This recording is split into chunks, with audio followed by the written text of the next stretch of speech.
I'm answering the questions today in this video. How likely are you to get pregnant with low ovarian reserve at age 40? Are there any other options out there other than maybe IVF? My answer to that, to how likely is it's as likely as you want it to be.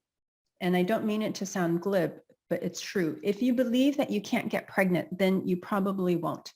And I say that really bluntly because many women in the situation say that they want to have a baby and go through the motions by doing the fertility treatments and making the lifestyle changes, but deep down, they don't believe it will happen. So what they're really putting out energetically is, nope, not going to happen.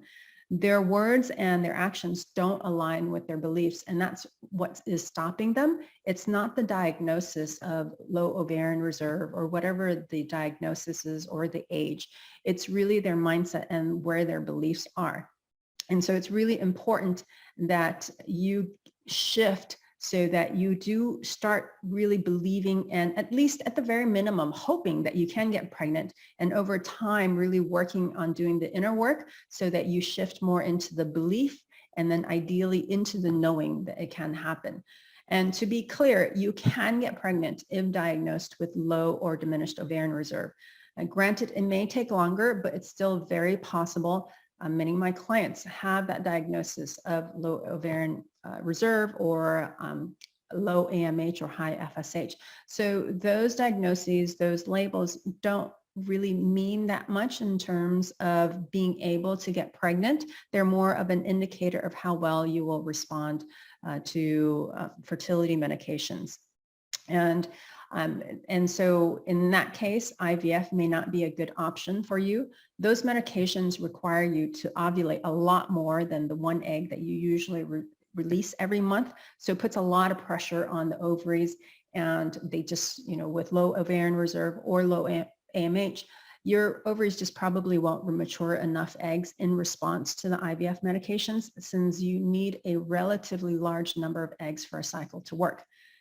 I find for low ovarian reserve and low AMH, trying naturally is typically the best course if you want to use your own eggs. Obviously, if you want to branch out to using other women's eggs, there's the donor eggs, there's the embryo donation to consider, and adoption, and those are probably the three primary ways. There's a new treatment, and it's still experimental. I don't have a lot of feedback. It's called PRP, and some doctors offer it as an ovarian rejuvenation treatment for IVF for potentially these diagnoses. But again, I really don't know anything about it in terms of whether or not it will make a significant difference. So you would have to research that with your own doctors or within your area. At the end of the day, you choose what you want to believe. If you believe you can have a baby at 40 with low ovarian reserve, then you can. And it can be that simple, because plenty of women at 40 with low ovarian reserve get pregnant. And so it's really a matter of shifting your perspective so that you are able to be willing to think that and to believe that and to know that. If you found this video helpful, like, subscribe, and share this video. I appreciate your help in growing this channel. I'm here to help women over 35 and into their 40s manifest the healthy baby they dream of. This is Julie Chang. I hold live masterclasses where I answer questions from women on the motherhood journey and post clips on this YouTube channel.